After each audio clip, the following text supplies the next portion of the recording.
Hello दोस्तों, आप सभी का स्वागत है इस क्लास में। आज हम पढ़ने वाले हैं एक चर वाले रैखिक समीकरण। ठीक है, एक चर वाले क्या पढ़ने वाले हैं? रैखिक समीकरण पढ़ने वाले हैं। ठीक है, इसमें हम एक ही पद को समीकरण को कैसे सॉल्व करते हैं वो बताने वाले हैं। ठीक है, तो आप लोग ध्यान से देखिए, आप लोगों को मज़ा आ जाएगा। ठीक है, तो स्टार्ट करते हैं। तो सबसे पहला क्वेश्चन हमारा दे दिया है, क्या दिया है?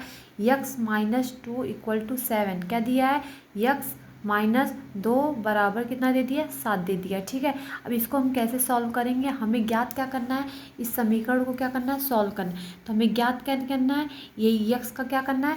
x का वैल्यू ज्ञात करना है। x बराबर हमें क्या करना है? ज्ञात करना है। ठीक है, समझ में आ रहा है? तो हम सबसे पहले क्या करना है करेंगे? तो देखिए यहाँ पर क्या दिया है? x-2 और इस -2 को दिख रहा है ना आप लोगों को? इस -2 को हम क्या करेंगे? पक्षांतर कर देंगे। क्या कर देंगे? पक्षांतर कर देंगे। तो ये माइनस वाला पक्षांतर हो जाएगा तो हमारा क्या आ जाएगा? प्लस में हो जाएगा। क्लियर? इतना समझ में आ रहा है ना? तो यहाँ क्या लिखेंगे? x = ये 7 अपनी जगह पे रहेगा। ये -2 जो था हमारा इस साइड माइनस में पक्षांतर करके हम क्या कर देंगे? +2 में कर देंगे। ठीक है, क्लियर? समझ में आ रहा है? फिर देखिए आगे क्या करना है? x बराबर क्या करना है? इन दोनों को क्या कर देना है? जोड़ देना है। क्या करना है? जोड़ देना है। तो 7 2 कितना आ गया? 9 हो गया। आज हम एकदम सिंपल क्वेश्चन से सॉल्व करेंगे फिर। ठीक है, सब इस समीकरण को पहले सिंपल से स्टार्ट करेंगे, फिर थोड़ा सा लंबा लेकर जाएंगे। ठीक है, फिर पहला क्वेश्चन समझ में आ गया। अब देखिए दूसरा क्वेश्चन हमारा देख लीजिए। y+3 दिया है = क्या दे देंगे? 10 दे देंगे। ठीक है, क्या करेंगे? y+3 = 10। अब इसे कैसे सॉल्व करना है? सेम वही पैटर्न रहेगा। अब देखिए यहाँ पे क्या था? हमारा माइनस में था, अब यहाँ पे क्या आ गया? प्लस में आ गया। तो इस प्लस वाले को हम उठाकर कहाँ कर देंगे? पक्षांतर कर देंगे इस 10 के बगल में। ठीक है, समझ में आ रहा है ना? तो y क्या करेंगे? बराबर लगा देंगे। अब इतने को समझ लीजिए गायब, ये गायब हो गया हमारा। ठीक है, तो y बराबर ये 10 अपनी जगह पे रहेगा, ये +3 इधर आ जाएगा तो क्या आ जाएगा? -3 में आ जाएगा। क्लियर? समझ में आ रहा है ना अच्छे से? तो फिर y बराबर क्या लिखेंगे? 10 में से 3 जाएगा तो कितना जाएगा? 7 बचेगा। कितना बचेगा? 7 बचेगा। यही आंसर आ गया। क्लियर? दोनों क्वेश्चन समझ में आ गया? पहला और दूसरा क्वेश्चन समझ में आ गया? ये x का वैल्यू ज्ञात करना था, इसमें किसका वैल्यू ज्ञात करना था? y का वैल्यू ज्ञात करना। ठीक है, समझ में आ गया? अब तीसरा क्वेश्चन देख ले कैसे पूछ सकता है। तीसरा क्वेश्चन मान लीजिए पूछ दिया 6 बराबर या मान लीजिए z हो गया। ठीक है, +2। क्या? z+2 कितना? z+2। तो कैसे सॉल्व करेंगे? घबराने की बात नहीं है। क्या करना है सबसे पहले? देखिए ये z है तो ये z अपनी जगह पे छोड़ दीजिए। ठीक है, तो हम हमेशा z के बगल में जो रहता है, x के बगल में जो रहता है, y के बगल में जो रहता है उसी को पक्षांतर करते हैं। ठीक, तो ये देखिए प्लस में, तो ये प्लस वाला इधर आएगा तो क्या हो जाएगा? माइनस में होगा कि नहीं? ये 6 अपनी जगह पे, 6 अपनी जगह पे छोड़ दीजिए। तो ये प्लस वाला इधर आएगा तो क्या हो जाएगा? माइनस में आ जाएगा। कितना आएगा? 2। ये हमारा z बचा है। ठीक है, क्लियर हो गया? अब 6 में से 2 जाएगा तो कितना बचेगा हमारा? 4। 4 किसका वैल्यू आ गया? z का वैल्यू। या फिर इसी तरह छोड़ दीजिए या फिर यहाँ पे कॉमन लगाकर z बराबर 4 लिख दीजिए। बात एक ही है। ठीक है, समझ में आ गया? अच्छे से समझ में आ गया? 3 क्वेश्चन, पहला क्वेश्चन, दूसरा क्वेश्चन और तीसरा। हम क्या पढ़ क्या रहे हैं? हम पढ़ रहे हैं रैखिक समीकरण, और वो भी एक चर वाले रैखिक समीकरण सीख रहे हैं। ठीक है, अब अगला क्वेश्चन देखिए। अगला क्वेश्चन देखिए, अगला क्वेश्चन हमारा मान लीजिए दे दिया 3/7 में दे दिया प्लस x = 17/7। ठीक, ऐसे क्वेश्चन दे दिया तो कैसे सॉल्व करेंगे बताइए? अभी तक हम क्या कर रहे थे? नॉर्मल अंकों को सॉल्व कर रहे थे। अब देखिए बट्टे में आ गया। क्या कर रहे हैं? बट्टे में आ गया। तो सेम वही पैटर्न क्या है? x के बगल में क्या है? 3/7। हमेशा क्या करना है? x के बगल वाला ही x के जो भी गुणे में रहता है या फिर प्लस में रहता है, माइनस में रहता है, सब उसी को हम क्या करते हैं? पक्षांतर करते हैं। ठीक है, तो x के गुणे में कितना दिया? x के प्लस में दिया 3/, क्या दिया? 7। तो ये क्या दिया? प्लस में। क्यों प्लस में दिया? इसके आगे कुछ नहीं तो क्या होता है हमारा? प्लस होता है। तो प्लस वाला इधर जाएगा तो क्या हो जाएगा? माइनस में होगा कि नहीं? तो ये x जो है उसे छोड़ देंगे। ठीक है, बराबर। अब ये पहले हमारा लिख देंगे 17 कितना लिख देंगे? 7 लिख देंगे। क्लियर? अब फिर ये प्लस वाला था इधर जाएगा तो क्या आ जाएगा? माइनस में कितना लिख देंगे? 3/7। क्लियर हो गया? एकदम अच्छे से समझ में आ रहा है? फिर क्या करेंगे? x बराबर, अब देखिए नीचे भी 7, ये नीचे भी 7, तो एलसीएम कितना ले लिए? 7। तो 7 एक कम 7 हो गया तो 17 एक कम 17 हो गया, माइनस 7 एक कम 7 हो गया तो 3 एक कम 3 हो गया। ठीक है, फिर x इक्वल टू, अब 17 में से 3 घटा देंगे तो कितना आ जाएगा, 14 हो जाएगा, ठीक है, बटे 7। अब 7 के टेबल में 14 आता है, 7 एक कम 7, 7 एक कम 7, ये काटेंगे, ठीक है, और 7 दूनी 14। तो आंसर x का वैल्यू कितना आ गया हमारा, कितना आ गया बताइए, 2 आ गया कि नहीं आ गया, 2 आ गया। समझ में आया, अच्छे से आया ये वाला क्वेश्चन, समझ में अच्छे से। देखिए अगला क्वेश्चन मान लीजिए हमारा दे दिया 6x इक्वल टू 12, क्या दे दिया, 6x इक्वल टू 12, ठीक है। अब इसे क्या करेंगे, अब देखिए 6 के बगल में देखिए ना प्लस में है ना माइनस में है, ना ही प्लस में है ना माइनस, तो क्या करेंगे, प्लस में रहता तो इधर जाता तो माइनस में हो जाता, और ये क्या है माइनस में रहता अगर तो यहाँ पे जाता तो प्लस में हो जाता, लेकिन ये क्या है 6 के क्या में है, कुछ में नहीं है, तो मतलब क्या होता है, गुणा होता है, ठीक है, समझ में आ रहा है ना। 6 के, अब इन दोनों के बीच में कुछ नहीं तो मतलब क्या होता है, गुणा। तो जब भी ये गुणा वाला रहता है, ये 6 जो x के गुणे में है, तो ये कहाँ जाएगा, इसके बट्टे में जाएगा, किसके बट्टे में, 12 के बट्टे में जाएगा, ठीक है। तो x इक्वल टू 12 बट्टे कितना लिख देंगे, नीचे 6 लिख देंगे, ठीक है, समझ में आया। अब 6 के टेबल में 12 आता है, 6 कम 6 और 6 दूनी 12, तो x का वैल्यू कितना आ गया हमारा, 2, कितना आ गया, 2 आ गया, ठीक है, यही हमारा आंसर आ गया। समझ में आ गया, अच्छे से समझ में आ रहा है ना। देखिए इस टाइप का क्वेश्चन किसी भी तरीके से पूछ सकता है, हमें सिर्फ x का वैल्यू ज्ञात करना होता है, ठीक है। देखिए हम 5 क्वेश्चन आप लोगों को बता दिए। अब अगला क्वेश्चन देख लीजिए, अगर क्लियर नहीं हुआ इस आज का इस में, आज एक चर वाले रैखिक समीकरण को कंप्लीट करते हैं, अगले क्लास में हम डबल रैखिक समीकरण को सॉल्व करेंगे, ठीक है।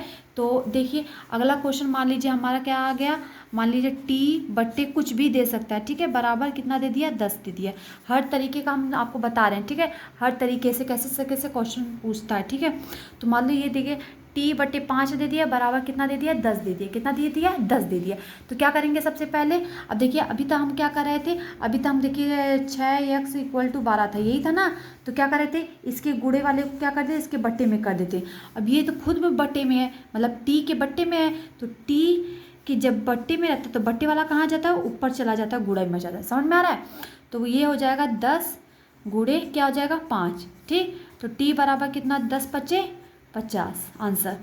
ये समझ में आ रहा है ना। जब भी हम देखिए अगर t के बगल में कुछ रहता है तो इसके गुणे में जो रहता है तो वो कहाँ जाता है, इसके बट्टे में जाता है, और इसके बट्टे वाले कहाँ जाएगा, ऊपर चला जाएगा, ऊपर के गुणे में चला जाएगा। समझ में आ रहा है, एकदम अच्छे से क्लियर हो गया ना। अब देखिए अगला क्वेश्चन मान लीजिए कैसे पूछ दिया, मान लीजिए दे दिया, पूछ दिया 15/4 - 7x बराबर कितना आ गया, 9। इसे कैसे लगाएंगे, इसे बताइए कैसे लगाएंगे, बताइए। तो देखिए सबसे पहला काम क्या करना है हमें, ये देखिए 7x क्या है, माइनस में, तो 7x को हम प्लस में करेंगे तो क्या करेंगे, पक्षांतर करेंगे। हम कहते हैं जब भी कोई माइनस में या प्लस में या पक्षांतर होता है तो वो अलग हो जाता है चिन्ह, मतलब ये माइनस में तो धर जाएगा तो क्या हो जाएगा, प्लस में। तो हम इस वाले को आज क्या है, इस वालों को कहाँ, इसके बगल में डाल दे रहे हैं, ठीक है। तो देखिए कैसे लिख रहे हैं, तो ये 15/4 छोड़ दीजिए, ठीक है, इसे छोड़ दीजिए। अब ये माइनस में था, इधर जाएगा तो क्या हो जाएगा, प्लस में। ये 9 है, 9 कर दिए, प्लस 7x हो गया। क्लियर, एकदम अच्छे से समझ में आया। अब देखिए ये किस में है, प्लस में है या माइनस में है, अब इसके प्लस में आ गया, तो ये प्लस में है तो इधर आएगा तो क्या जाएगा, माइनस में होगा ना। तो क्या करेंगे, 15/4 - 9 बराबर 7x। क्लियर, एकदम अच्छे से समझ में आया। देखिए आगे क्या करना है, लघुत्तम लेना है। क्या लेना है, लघुत्तम, यानी कि एलसीएम लेना है। अब इसके बट्टे कुछ नहीं तो इसके बट्टे क्या होता है, 1 होता है कि नहीं होता है, 1 होता है ना। इसके बट्टे कुछ नहीं तो इसके बट्टे 1 होता है। तो या फिर त्रिया गुणा कर लीजिए या फिर लघुत्तम ले लीजिए, बात एक ही है। तो क्या करेंगे, 4 × 1 = 4 कर लिए, गुणा कर लिए, 15 × 1 = 15 कर दिए, और 9 × 4 को कितना कर दिए, 36 कर दिए, 9 × 4 को 36 बराबर कितना हो गया हमारा, 7x हो गया। क्लियर, एकदम अच्छे से समझ में आया। अब देखिए 36 में से कितना घटाना है, 15 घटाना है। क्या घटाना है, 15, मतलब छोटे में से बड़ा घटाना है। कितना, छोटे में से बड़ा घटाना है। तो 36 में से 15 घटाएंगे तो कितना आ जाएगा, 21 आ जाएगा। 21 आएगा कि नहीं, और बट्टे कितना आ जाएगा, 4। अब ये प्लस में आएगा कि माइनस में आएगा, बताइए। बड़े के आगे क्या है, माइनस, तो किस लिए किस में आएगा, माइनस में आएगा। अब ये देखिए क्या करेंगे, 7x लिख देंगे, ठीक है। इतना समझ में आया, अच्छे से समझ में आया ना। अब देखिए आगे क्या करना है हमें ये करना है, हम बताए थे जब भी ये 7 के क्या होता है, गुणे में है ना, कुछ नहीं तो क्या होता है हमारा, जब कुछ नहीं होता क्या होता है, गुणा होता है इन दोनों के बीच में। और गुणा वाला कहाँ हमेशा जाता है, कहाँ आता है, नीचे आता है। और इसके बट्टे वाला कहाँ जाता है, ऊपर जाता है। क्लियर है ना। इसके अब देखिए गुणे में, तो ये गुणा वाला कहाँ जाएगा, इसके बट्टे में आएगा नीचे के। ठीक है, तो क्या करेंगे, -21 बटे ये 4 लिख दिए, ये गुणे 7 लिख दिए, बराबर क्या लिख दिए, यक्स लिख दिए। क्लियर, एकदम अच्छे से समझ में आया। अब देखिए कुछ कट रहा है कि नहीं कट रहा है। 7 एकम 7 और 7 त्रिका 21, कितना आ गया, -3 बटे कितना आ गया, 4। तो x का वैल्यू कितना आ गया, x बराबर कितना लिखेंगे, -3 बटे 4 आंसर। समझ में आया, एकदम अच्छे से समझ में आ गया कि नहीं आया। देखिए ये क्वेश्चन समझ में अच्छे से आ गया कि नहीं। इस थोड़ा सा लंबा है, जब कहे थे ना स्टार्टिंग में थोड़ा सा छोटा, फिर उससे बड़ा, फिर बड़ा सॉल्व करवाना सिखा देंगे।